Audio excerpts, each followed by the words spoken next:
प्रेम कर रहे हैं और करना भी चाहिए, करना भी है, करना ही है।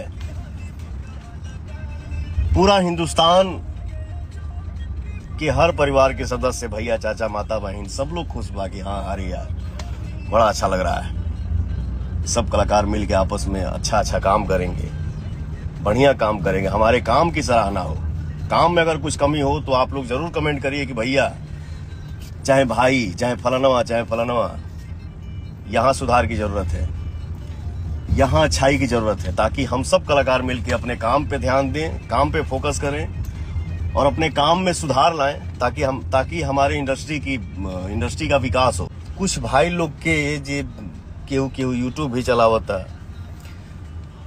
हम तो यही सोचा था नहीं कि ये लोग के कब के करा पर गर्व महसूस होखे लागता, कब के करा चलते ये लोग के शर्म से नाक कट जाता।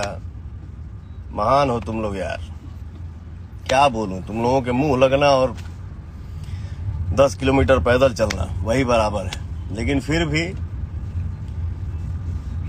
लाई भी ज्यादा देर के ना रहनी, हम ज्यादा देर के नहीं की, सॉरी। लेकिन जाते जाते हम यह कहब कि आप लोग भाई हो, भाई ही रहोगे।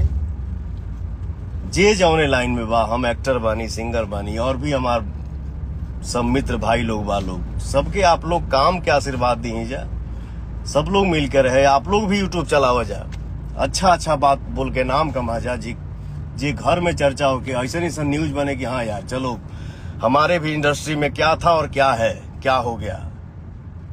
सब कोई हंस खेल के रहे, मिलजुल के रहे। हाँ, कमी जरूर निकालिए, काम की कमी निकालिए।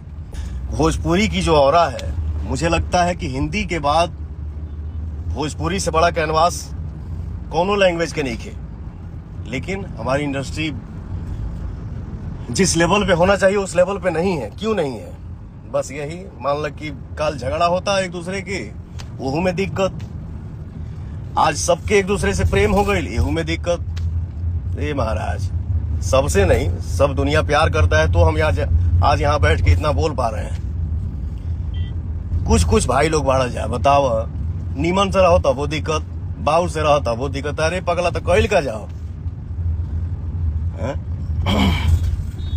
घर के छोट लड़का के अगर गोदी में बैठा के खिलाओ, अपने जंघा पे बैठा के, और लड़कवा अगर जांग पर पेशाब कर देवे तो का जांगवा काट के फेंक दिए, ओकरा के साफ कर जाई।